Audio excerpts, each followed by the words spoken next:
Good morning students. ये video में BBA third year के स्टूडेंट्स के लिए बना रहा हूं।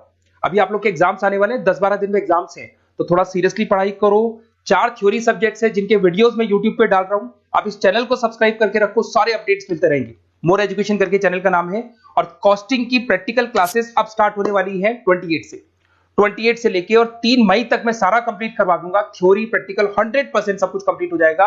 और फीस स्ट्रक्चर भी बहुत कम है, हम लोग 1000 रुपीज फीस स्ट्रक्चर चार्ज कर रहे हैं। ऑब्जेक्टिव यही है, बेसिकली मैं एमबीए पढ़ाता हूं, 2006 से पढ़ा रहा हूं, 18 साल का मेरे को एक्सपीरियंस है। तो हो सकता है जो बच्चों से रिलेशन बने, आगे एमबीए में क्लासेस में बच्चा मेरे पास आ जाए। सबसे इंपॉर्टेंट चीज बता रहा हूं, जॉब रिपोर्ट आया वर्ल्ड इकोनॉमिक फोरम का, जिसमें उन्होंने बताया कौन सा जॉब आने वाला है। बिग डेटा, फिनटेक, एआईएमएल, जबरदस्त डिमांड आएगी। तो आप लोग जो एमबीए में स्पेशलाइजेशन चूज करें, ये वाला स्पेशलाइजेशन चूज करना जहां पर डिमांड ज्यादा होगी। और फास्टेस्ट ग्रोइंग डिक्लाइनिंग जॉब दिखाई देगा आपको, post office clerk, bank teller, data entry, cashier, इनकी जॉब जाने वाली है। तो आप लोग थोड़ा सा ध्यान रखना। बाकी मेरी क्लासेस है ऑनलाइन ऑफलाइन रिकॉर्डेड, तीनों मोड पे चलती है। उसके अलावा मैं IIM Ahmedabad top 20 school of MBA, जहां मैं हर साल बच्चों को लेके जाता हूं, ये हर साल की फोटोज आपको दिखाई दे रही होंगी।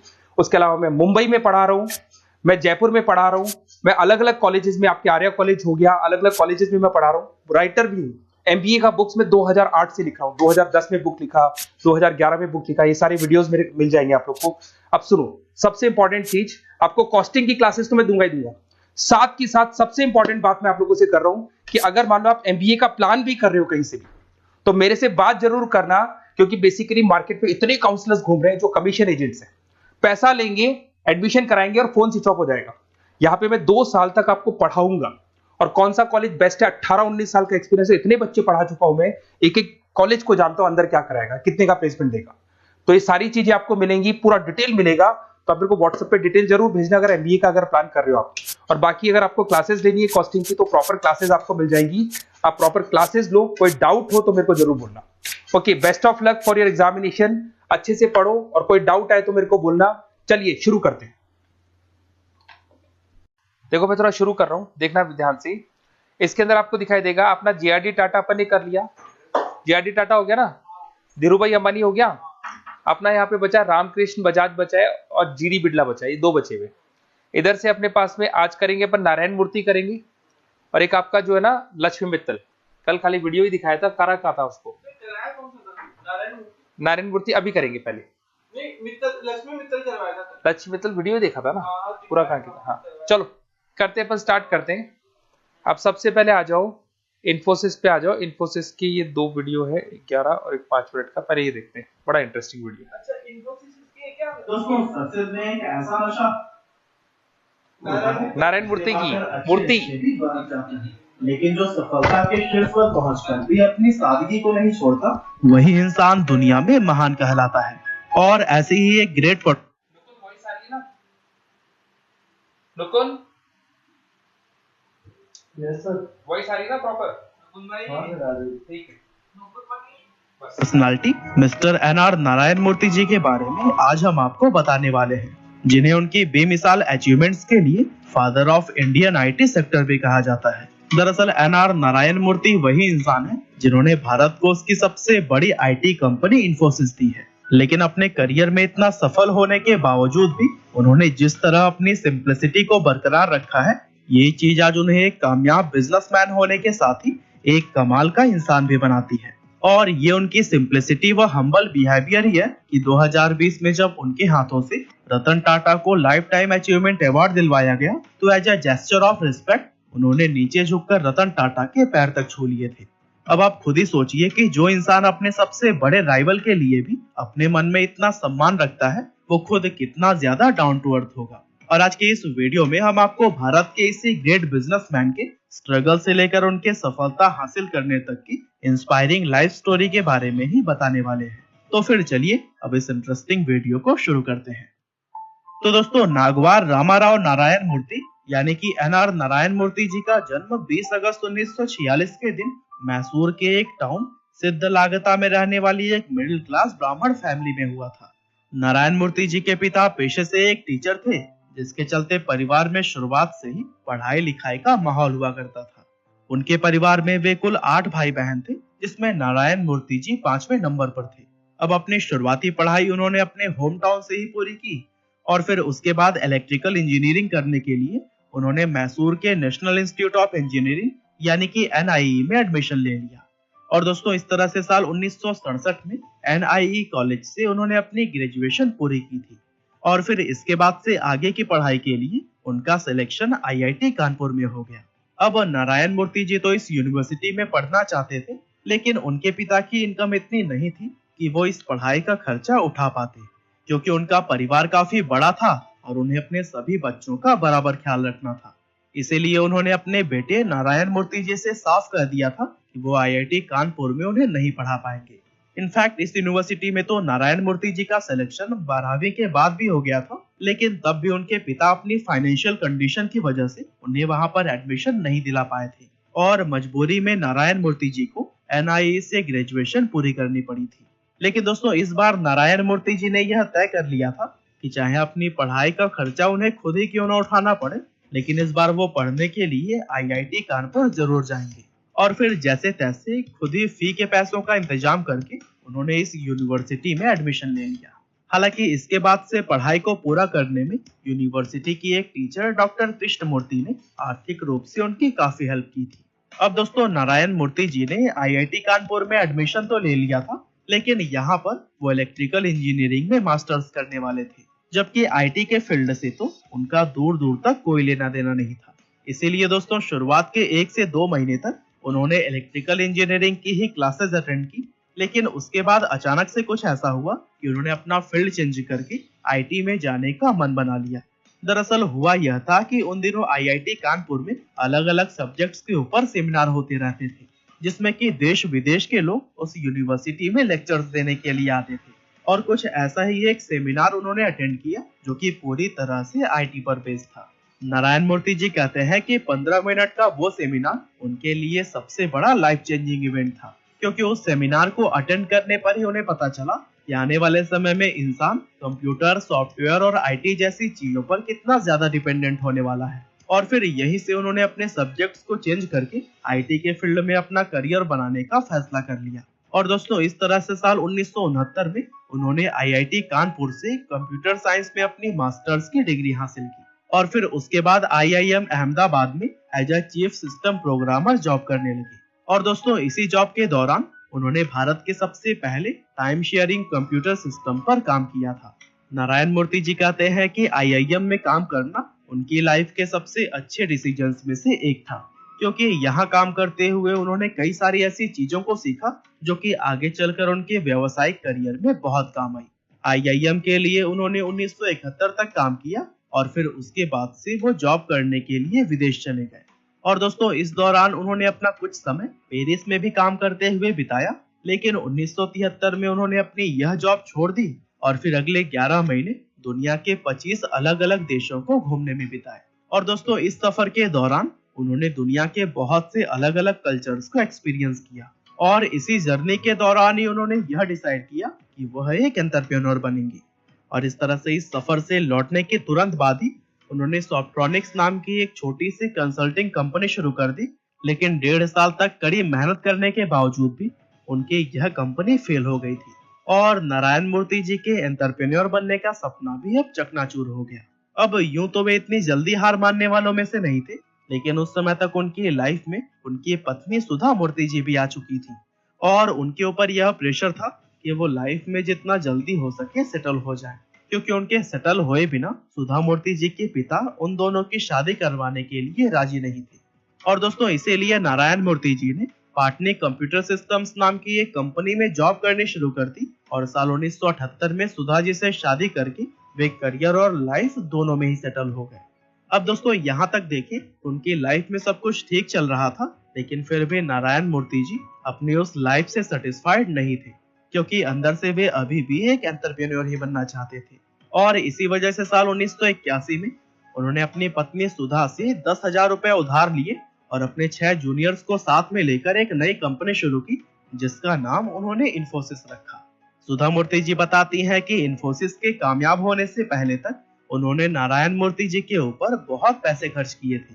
असल में नारायण मूर्ति जी सुधा से पहली बार अपने स्ट्रगल के दिनों में मिले थे और उस समय उनकी फाइनेंशियल कंडीशन इतनी ज्यादा खराब थी कि इन दोनों के मिलने और डेट पर जाने का खर्चा भी खुद सुधा जी को ही उठाना पड़ता था। असल में सुधा जी एक संपन्न परिवार से ताल्लुक रखती थी, साथ ही बहुत कम उम्र में ही जॉब करके वह फाइनेंशियली इंडिपेंडेंट भी हो गई थी। अब यहाँ आपकी जानकारी के लिए हम बता दें कि टाटा मोटर, जो कि पहले टेल्को के नाम से जानी जाती थी, उस कंपनी में एक इंजीनियर के तौर पर काम करने वाली सबसे पहली फीमेल एम्प्लॉय सुधा जी ही थी। सुधा जी की तरह ही अगर आप भी फाइनेंशियल इंडिपेंडेंट होना चाहते हैं तो फिर आपको अपनी लाइफ में सेविंग्स और इन्वेस्टमेंट जरूर करनी चाहिए। अब यूं तो इन्वेस्टमेंट्स के लिए का जो वैलेट है, दैट इज इस कंपनी के हालात उधार लेकर नारायण मूर्ति जी ने इन्फोसिस कंपनी को शुरू किया था और उनके घर का फ्रंट रूम इस कंपनी का पहला ऑफिस बनाया गया।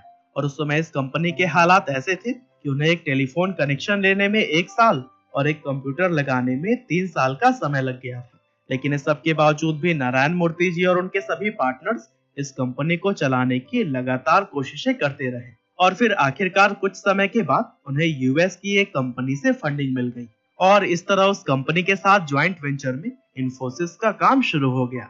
लेकिन दुर्भाग्य से साल 1989 में किसी वजह से यह ज्वाइंट वेंचर टूट गया और इन्फोसिस एक बार फिर से वहीं आकर खड़ी हो गई जहां से उसने शुरुआत की थी। ये वो समय था जब सभी लोग नारायण मूर्ति जी को कंपनी बंद करने की सलाह दे रहे थे, लेकिन इस सब के बावजूद भी उन्होंने कभी भी गिव अप नहीं किया और कंपनी को चलाने के लिए लगातार प्रयास करते रहे। और फिर आखिरकार कुछ सालों के बाद से यह बुरा वक्त टलना और उनकी इस दिन रात की मेहनत ने रंग दिखाना शुरू कर दिया, क्योंकि कंपनी को अब नए नए कॉन्ट्रैक्ट्स मिलने लगे थे और साथ ही साल 1991 में लिबरलाइजेशन आने के बाद भारत के साथ ही इन्फोसिस कंपनी ने भी काफी तेजी से ग्रो करना शुरू कर दिया था। इसके बाद से इस कंपनी ने बहुत ही जल्दी भारत के बाहर दूसरे देशों में भी अपने पैर पसारने की शुरुआत कर दी और साल 1999 में यह अमेरिकन स्टॉक एक्सचेंज नैस्डैक पर लिस्ट होने वाली इतिहास की सबसे पहली इंडियन कंपनी बन गई। इसके बाद से इन्फोसिस ने फिर कभी भी पीछे मुड़कर नहीं देखा और देखते ही देखते इसे भारत की सबसे बड़ी व सबसे सफल कंपनियों में शुमार किया जाने लगा।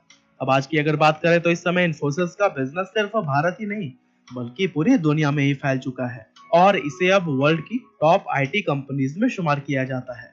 और दोस्तों, इस तरह से अपनी कहानी से नारायण मूर्ति जी ने हमें सिखाया कि लाइफ में सक्सेस वही हासिल करता है जो सिचुएशन के सामने झुकने की बजाय पूरी बहादुरी से उसका सामना करता है। और दोस्तों, नारायण मूर्ति जी के बारे में एक चीज जिसे आज भी सबसे ज्यादा पसंद किया जाता है वो है उनका हम्बल बिहेवियर। दरअसल नारायण जी आज इतने ज्यादा डाउन टू अर्थ हैं कि उन्होंने अपनी सक्सेस को कभी भी खुद पर हावी नहीं होने दिया और हमेशा सादगी के साथ में अपना जीवन जिया। और सिर्फ नारायण जी ही नहीं बल्कि उनकी पत्नी सुधा मूर्ति जी भी अपनी सादगी के लिए काफी फेमस है। आप ये जानकर हैरान रह जाएंगे कि अभी कुछ समय पहले अपने एक इंटरव्यू के दौरान सुधा मूर्ति जी ने बताया था कि उन्होंने पिछले 21 सालों से अपने लिए कोई नई साड़ी तक नहीं खरीदी है। और दोस्तों, यही वजह है कि आज इन दोनों लोगों को ही हमारे देश की मोस्ट इंस्पायरिंग पर्सनालिटीज में शुमार किया जाता है। बाकी दोस्तों, हमारी आज की इस वीडियो में बस इतना ही। यह वीडियो आपको कैसी लगी? कुछ वर्क किया, माइंड में बैठ गया नारायण मूर्ति, एक 5 मिनट का वीडियो वो और देखते हैं, फिर नारायण मूर्ति को पढ़ लेंगे अपन, बस तो 2 बार बैठ जाएगा। नमस्कार, आज हम बात करेंगे कि कैसे इंडिया की दूसरी सबसे बड़ी आईटी कंपनी इन्फोसिस शुरू हुई। इन्फोसिस 1981 में पुणे में शुरू हुई। NR Narayana Murthy, Nandan Nilekani, NS Raghavan, S Gopalakrishnan, SD Shibulal, K Dinesh और अशोक अरोरा, इन 7 लोगों ने मिलकर इन्फोसिस शुरू की। ये सब पहले Patni computer systems that is PCS के एम्प्लॉयज थे। इन्फोसिस के सारे को-फाउंडर्स को कोडिंग आती थी और उन्हें आईटी इंडस्ट्री में अच्छा वर्क एक्सपीरियंस भी था। 1975 से कस्टमाइज सॉफ्टवेयर्स की डिमांड बढ़ने लगी। इस बड़ी अपॉर्चुनिटी को सामने देखकर उन्होंने इन्फोसिस शुरू करने का निर्णय लिया। इन्फोसिस 10,000 रुपए से शुरू हुई थी, जो कि मिस्टर नारायण मूर्ति ने उनकी वाइफ सुधा मूर्ति से लिए थे। सुधा मूर्ति ने अपनी सैलरी से वो पैसे बचा कर रखे थे। मिस्टर मूर्ति के घर की पहली रूम इन्फोसिस का पहला ऑफिस बना। 1983 तक इन्फोसिस के पास कोई कंप्यूटर नहीं था। 1983 में इन्फोसिस में पहला कंप्यूटर आया। 1991 के लिबरलाइजेशन से पहले इंडिया में बिजनेस करना एक बहुत ही डिफिकल्ट टास्क था। तब इंडिया में बिजनेस अनफ्रेंडली इन्वायरमेंट था। कंपनी का रजिस्ट्रेशन करना हो या फिर कुछ टेक्नोलॉजी मटेरियल या मशीनरी दूसरी कंट्री से इंपोर्ट करना हो, इन सारी चीजों के लिए बहुत लंबी प्रोसीजर हुआ करती थी। मिस्टर मूर्ति कहते हैं कि टेलीफोन कनेक्शन के लिए उन्हें 1 साल का इंतजार करना पड़ा था और एक कंप्यूटर इंपोर्ट करने के लिए तब 2-3 साल लग जाते थे। आप सोच सकते हो कि उस टाइम और आज के टाइम बिजनेस करने में कितना फर्क है। इतनी विपरीत परिस्थितियां होने के बावजूद भी उन्होंने कभी हार नहीं मानी। 1983 में इंफोसिस पुणे से बेंगलोर शिफ्ट हुई। इंफोसिस तब आईटी बिजनेस में नहीं थी। यूएस मार्केट में उनका कुछ नाम नहीं था, इसलिए उन्होंने कर्ट सॉलमन एसोसिएट्स के साथ जॉइंट वेंचर किया। कुछ साल अच्छा चलने के बाद 1989 में ये जॉइंट वेंचर कोलैप्स हो गया, जिससे इंफोसिस प्रॉब्लम में आ गई। इस कोलैप्स की वजह से कंपनी शुरू होने के 8 साल बाद भी कंपनी फिर से उसी स्टेज पर आ गई थी जहां से उन्होंने शुरू किया था। और फिर ऐसे टाइम इंफोसिस के को फाउंडर मिस्टर अशोक अरोरा ने इंफोसिस छोड़ दी। मिस्टर मूर्ति ने तब सबको क्लियर कर दिया कि अगर कोई इंफोसिस छोड़ना चाहता है तो वो छोड़कर जा सकता है, मैं तो इंफोसिस के साथ रहूंगा और इस बिजनेस को बढ़ाऊंगा। उस टाइम उनके पास बहुत कम पैसे थे और रिवेन्यू भी बहुत कम आ रहा था, तो मिस्टर मूर्ति और इंफोसिस के बाकी को फाउंडर्स ने अपने एक्सपेंसेस कंट्रोल में रखे। वो उन होटल्स में रुका करते थे जहां पर चार्जेस कम हो। कभी वो बस से ट्रैवल करते थे तो कभी पैदल। जो लोग उनके साथ कॉलेज में पढ़ते थे उनके पास अब कार्स और घर आ गया था, और इंफोसिस के को फाउंडर्स अभी भी वही के वही थे। धीरे धीरे इंफोसिस का बिजनेस बढ़ने लगा और 1991 के लिबरलाइजेशन के बाद कंपनी के बहुत तेजी से ग्रोथ होने लगी। 1993 में इंफोसिस का आईपीओ आया। इंफोसिस का आईपीओ अंडर सब्सक्राइब्ड हुआ था, पर मॉर्गन स्टैनले ने कंपनी के 13% स्टेक खरीदकर कंपनी को बेल आउट किया था। लिस्टिंग के दिन इंफोसिस का स्टॉक 60% प्रीमियम के साथ खुला था। 1993 में जब इंफोसिस स्टॉक एक्सचेंज पर लिस्ट हुई थी तब इंफोसिस का रेवेन्यू $5 मिलियन था और उनके 200 के करीब एम्प्लॉइज थे। 1999 में इंफोसिस का रेवेन्यू $100 मिलियन के ऊपर चला गया, 2004 में $1 बिलियन के ऊपर चला गया और 2017 में $10 बिलियन के ऊपर चला गया। इंफोसिस नास्डैक, जो कि एक अमेरिकन स्टॉक एक्सचेंज है, उस पर लिस्ट होने वाली पहली इंडियन आईटी कंपनी थी। इंडिया में ESOP, that is employ stock option scheme introduce करने वाली इंफोसिस पहली इंडियन कंपनी थी। ईसॉप में एम्प्लॉयज को कंपनी के शेयर्स मिलते हैं। उन ईसॉप्स की वजह से बाद में इंफोसिस के 18,000 से ज्यादा एम्प्लॉयज मिलीनियर्स बने। आज इंफोसिस में 2 लाख से ज्यादा लोग काम करते हैं। मात्र 10,000 रुपए से शुरू हुई इस कंपनी का मार्केट कैपिटलाइजेशन आज 3 लाख करोड़ के करीब है। फाइनेंशियल ईयर 2018 में इंफोसिस का प्रॉफिट 16,000 करोड़ था। इंफोसिस आज इंडिया की 10 सबसे बड़ी कंपनीज में आती है। आज इंफोसिस के पूरी दुनिया में 50 से ज्यादा ऑफिसेस और डेवलपमेंट सेंटर्स हैं। इंफोसिस का हेडक्वार्टर बेंगलोर में है और उनका यूएस हेडक्वार्टर फ्रेमंट कैलिफोर्निया में है। टीसीएस के बाद इंफोसिस इंडिया की सबसे बड़ी आईटी कंपनी है। 1993 में इंफोसिस में इन्वेस्ट किए हुए 10,000 रुपए की वर्थ आज 2.5 करोड़ से भी ऊपर है। मिस्टर मूर्ति आज इंफोसिस के ग्रोथ के साथ साथ इंफोसिस क्रिएट कर रही एम्प्लॉयमेंट पर भी बहुत खुश है, जिससे लाखों एम्प्लॉयज की फैमिलीज को खुशियां मिल रही है और उनके बच्चों को नई अपॉर्चुनिटीज मिल रही है।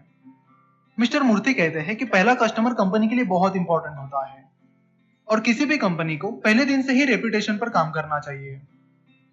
तो इंफोसिस के को फाउंडर्स ने दिखा दिया है कि विपरीत परिस्थितियों के बावजूद और शुरुआती फेलियर्स के बावजूद भी आप अपनी डेडिकेशन और मेहनत से बड़ा बिजनेस खड़ा कर सकते हो। इंडिया का एजुकेशन सिस्टम सुधारने के लिए इंफोसिस ने मैसूर में the Infosys global education centre नाम से दुनिया की सबसे बड़ी कॉर्पोरेट यूनिवर्सिटी बनाई है, जो 337 एकर्स में फैली है। 1996 में इंफोसिस ने इंफोसिस फाउंडेशन शुरू किया, जिसके जरिए वो रूरल डेवलपमेंट और गरीब लोगों को हेल्थ केयर और एजुकेशन की सुविधाएं प्रोवाइड करते हैं। मिस्टर एनआर नारायण मूर्ति को भारत सरकार ने साल 2000 में पद्मश्री अवार्ड और साल 2008 में पद्म विभूषण अवार्ड से नवाजा है। इंफोसिस शुरू करने से पहले मिस्टर मूर्ति ने 1975 में सॉफ्ट्रॉनिक्स नाम की कंपनी शुरू की थी, पर वो फेल हो गई थी। इंफोसिस और मिस्टर मूर्ति की ये सक्सेस स्टोरी आपको पसंद आई है तो जरूर इस वीडियो को अपने दोस्तों के साथ व्हाट्सएप ग्रुप पर शेयर कीजिए। हमसे जुड़े रहने के लिए आप हमें फेसबुक, ट्विटर। अब एक बात बताओ, बैठ गया कि नारायण मूर्ति? करीब करीब माइंड में फिट हो गया। अब प्रॉब्लम ये कि अपने डेट्स लर्न करनी है, सारा गेम डेट्स का है। थोड़े डेट लर्न करनी है और थोड़े पॉइंट्स को अपने को लिखने आना चाहिए, ठीक है? अब शुरू करते हैं। यहाँ पे सबसे पहले इसमें देखो नारायण मूर्ति दिखाई देगा आपको। एक मिनट रुको। अब देखो इधर से देखना, सबसे पहले तो फुल नेम देखो इसका, याद रखना भैया। नारायण मूर्ति का फुल नेम क्या है बोलो? हाँ भाई, साउथ का नाम होगा तो साउथ का ऐसा ही नाम होगा। क्या है? नागाराव रामान राव नारायण मूर्ति, ठीक है? तो ये नाम लर्न कर लेना, नागाराव रामान राव नारायण मूर्ति, ठीक है? एंटरप्रेन्योर हो गए नागावारा रामाराव, नारायण मूर्ति। प्रोफेशन एंटरप्रेन्योर हो गया।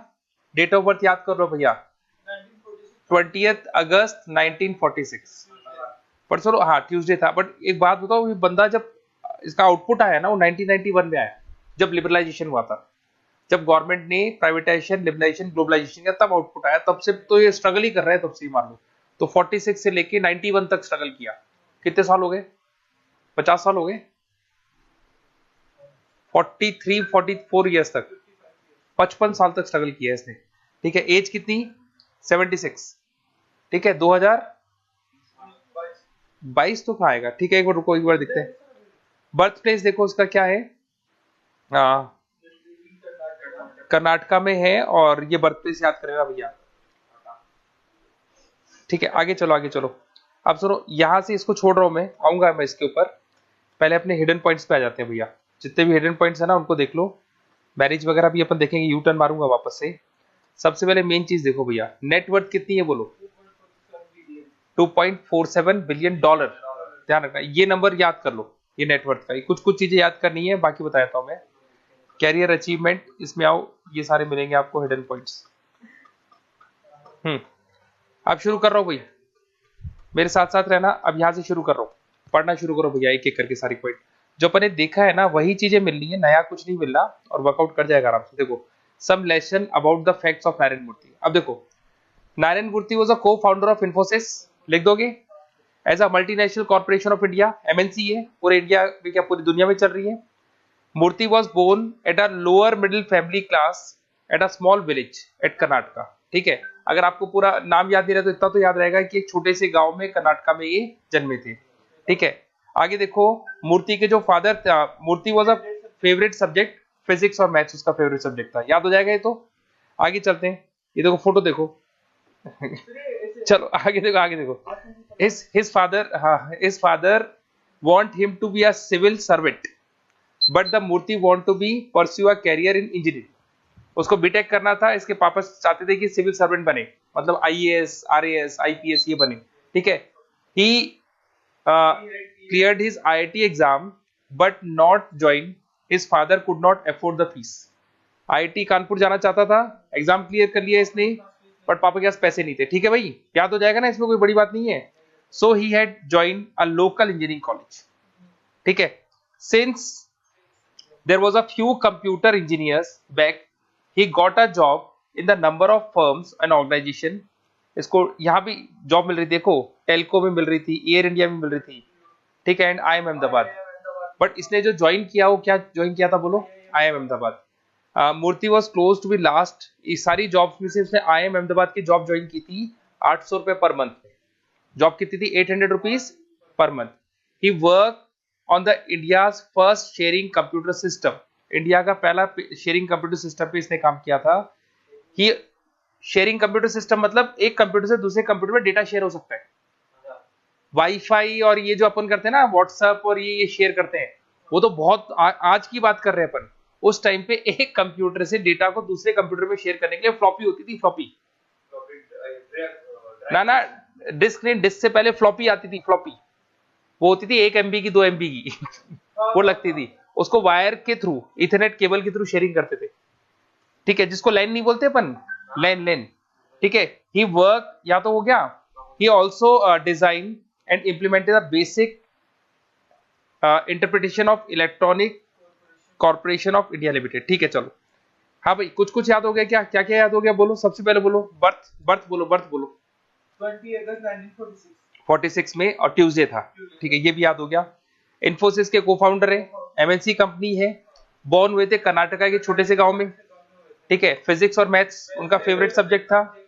ठीक है, बहुत मेहनत की और वो IITian बनना चाहते थे, बट IIT का एंट्रेंस एग्जाम क्लियर कर लिया, बीटेक करना चाहते थे। उसके पापा चाहते थे वो सिविल सर्वेंट बने। ठीक है, बट जो IIT का एग्जाम क्लियर करने का था, IIT कानपुर जाना चाहते थे बट नहीं जा पाए। क्यों जा पाए? फीस नहीं। बोलो यहाँ तो कोई डाउट? फिर उसके बाद में जब उनका जॉब कंप्लीट हो गया तो उनको जगह जगह से ऑफर्स आए। एयर इंडिया से आया और टेलको से आया, दो याद कर लो। बट इन्होंने IIM अहमदाबाद ज्वाइन किया 800 रुपए। लिख सकते हैं ना? कोई दिक्कत आ रही तो बताओ। He work as a first computer sharing system पे काम किया इन्होंने, और साथ ही साथ में ये implement the electronic corporation of India limited. अब इधर आ जाओ भैया, लेटर ही स्टार्टेड अ सॉफ्टोनिक, या तो याद हो गया, 3-4 बार सुन लिया इसको। सॉफ्टोनिक कंपनी खोली थी ना, बट वो फेल हो गई। सॉफ्टोनिक कंपनी खोली थी और वो फेल हो गई, ठीक है। Murthy met with Sudha and common friend. भाई लव मैरिज तो जब तक मिलेगी नहीं तब तक थोड़ी होती है, ठीक है। और कहां पर मिली थी? पुणे में। Murthy and Sudha become a good friend and after few years the Murthy propose her for marriage. South में जल्दी होता है सारा काम। मूवी नहीं देखते साउथ की, 10 मिनट में तो प्रपोज कर देता है वो। और कोई उसके अलावा कोई मूवी देख लो, पूरा आधा घंटा, 1 घंटा, 3 घंटे में आधा पौन घंटा तो उसी में निकल जाता है। वाइल प्रपोज ही सेड, सुनो क्या कहा था प्रपोज करते टाइम, उसने कुछ कहा था। ये देखो, सुनो इसको सुनो। I want to tell you something, I am 5 foot tall, ठीक है। I come the lower middle class family, I never become rich. ऐसी सोच थी उसकी कि मैं पैसे वाला, I can never become rich, मैं पैसे वाला नहीं बन सकता। You are beautiful, bright, intelligent and you can get anyone you want. तुमको कोई भी मिल सकता है, but I want to Mary with you. हाँ, विल यू मैरी मी, ठीक है। हाँ, याद हो जाएगी क्या? अच्छी लाइन है, क्या मालूम किसी को प्रपोज करो तो काम आ जाए। भाई मैं याद हो गई क्या? I want to tell you something, लिख के आना, एग्जाम में लिख के आना। इलीगल नहीं है कुछ भी, लीगली लिख रहे हैं अपन कि नारायण मूर्ति ने अपनी गर्लफ्रेंड सुधा को प्रपोज करते टाइम पे क्या बोला। इन्वर्टेड कॉमर्स में लिख के आना, I want to tell you something, tall and I come with the lower middle class family, I never become rich, but you are a beautiful, bright, intelligent, you can get anyone, but I will you marry me. ठीक है भाई, याद हो जाएगा, ठीक है। आगे देखो, सुधा लाइक हिज ऑनेस्टी, सुनना, Sudha like his honesty and fix a meeting to a Murthy with his parents. Parents के साथ में, हाँ, मीटिंग फिक्स कर दी। और पेरेंट्स ने ये नहीं, ये तो इसके पापा लग रहे हैं, ये नारायण मूर्ति है, ये सुधा की वो है, क्या बोलते हैं, सिस्टर। ये सुनो, ये जो है इसके पापा है, किसके? सुधा के पापा है। और ये नारायण मूर्ति, ये मूछ वाला दिख रहा है नारायण मूर्ति, यही होगा और क्या। और ये सुधा है। अब सुनो, द ओल्ड पिक्चर क्या है, देखो, सुधा मूर्ति एंड नारायण मूर्ति दिखाई दिया।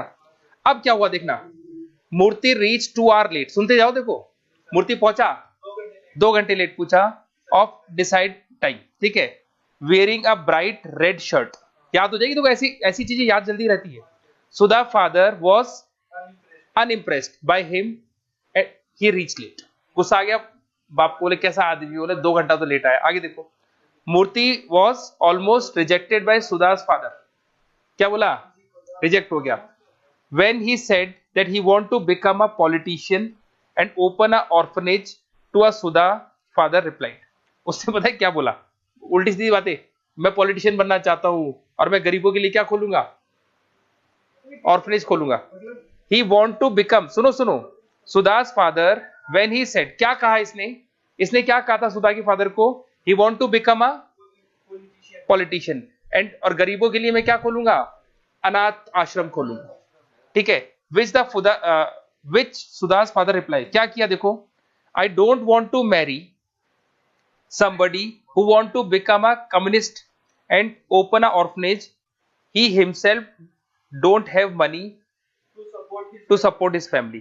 खुद के पास पैसा नहीं है, तू ये खोलेगा वो खोलेगा, तो मतलब वो क्या है, बड़ी बात है। उसको लगा कि सुधा के फादर है ना, ऐसी बात करने से क्या हो जाएंगे, इंप्रेस हो जाएंगे, भाई वो गरीबों का ध्यान रखता है। आप समझ रहे हो क्या बोल रहा हूँ। फिर क्या हुआ, after working hard almost 3 years in 1977, Murthy got a job as a general manager in Patni computer. याद है, पाटनी कंप्यूटर वर्ड आया था, 2-3 बार आया था वीडियो में।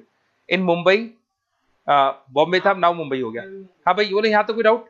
और पाटनी कंप्यूटर में इसके जूनियर्स थे, ठीक है, टोटल 7 जने थे, ठीक है। अब सुनो, the old picture of Narayana Murthy and his colleagues. Sudha father finally agreed to be married. अब वो सीधी सी बात है, अब लड़की क्या मैं जहर खा लूंगी और कर लूंगी, तो लास्ट में तो फिर लास्ट ऑप्शन क्या है, ठीक है तेरे को जिसके साथ चिपकना है। अब सुधा के पापा को थोड़ी पता था ये अरबपति आदमी बन जाएगा, शादी से पहले थोड़ी पता था ये बात। आगे देखो, Murthy and Sudha got married in Bangalore, ठीक है। He was a small, it was a small ceremony in the presence of a family only. घर वाले थे बस, कोई ज्यादा पैसे थे ही नहीं तो कहां से खर्च करते. The expenditure on marriage, अरे साउथ वाले पैसा खर्च नहीं करते शादियों में. The expenditure on marriage is rupees 800. सोचो, the expenditure on marriage is rupees 800, which was shared by both. 400 पाती हुए थे भैया दोनों के बीच में. 400 रुपए नारायण मूर्ति ने दिए और 400 रुपए सुधा के पापा ने दिए. ठीक है. द मैरिज पिक्चर दिख रही है, ये देखो शादी हो रही दिख रही है. आगे चलो. इन 1981 मूर्ति वॉज अ विथ 6 पार्टनर, 7 लोग थे, 6 पार्टनर और एक खुद, को founder of Infosys with the head office in Pune with investment of 10,000. अरे 10,000 रुपए भी सुधा से लिए थे इसने. बोले मेरे को 10,000 रुपए थे, मेरे को क्या खोलनी है, ऑफिस खोलना है. ठीक है. He said he did not have money for his investment, पैसा नहीं था इन्वेस्टमेंट के लिए. So the Sudha gave him a money and she said save for the rainy days. Rainy days का मतलब होता है कि बुरे दिनों के लिए इसको बचा के रखना, मतलब वेस्ट मत करना, क्योंकि इसने कई बार पैसा लेके पूरा कर दिया, कुछ नहीं हुआ. आगे देखो. The 7 founders of Infosys are in Narayan Murthy, Neelkanth, Gopal Krishna, DSD, सिद्धूल और ये सारे ठीक है. ठीक है. अशोक ये लर्न कर लेना भैया. आगे चलो. In 1983 Infosys set to be set up इस ऑफिस इन बेंगलोर. याद है शिफ्ट किया था उन्होंने, पुणे से कहा शिफ्ट किया था ऑफिस, बेंगलोर में, Karnataka. In 1984 he got his first computer and telephone landing. तो वो टेलीफोन लगने में 1 साल लगा था, ये भी लिख के आ जाना, और कंप्यूटर लगने में 3 साल लगे थे. तो कोई वीडियो काम करते हैं ना, दिमाग में चलते हैं. After having served as a CEO of Infosys about 21 years, Murthy stepped down in 2002 and gave away the post to Nandlal. ठीक है, पार्टनर को. Murthy went to become a chairman of the board and post he quit in 2006. आगे देखो भैया, मतलब इसने क्या किया, 2002 में है ना, अपना जो सीईओ का पद था इसको दे दिया पार्टनर को, और फिर क्विट कर गया. कब करा क्विट इसने, 2006 में. ठीक है. In 2002 he appeared in Zee TV talk with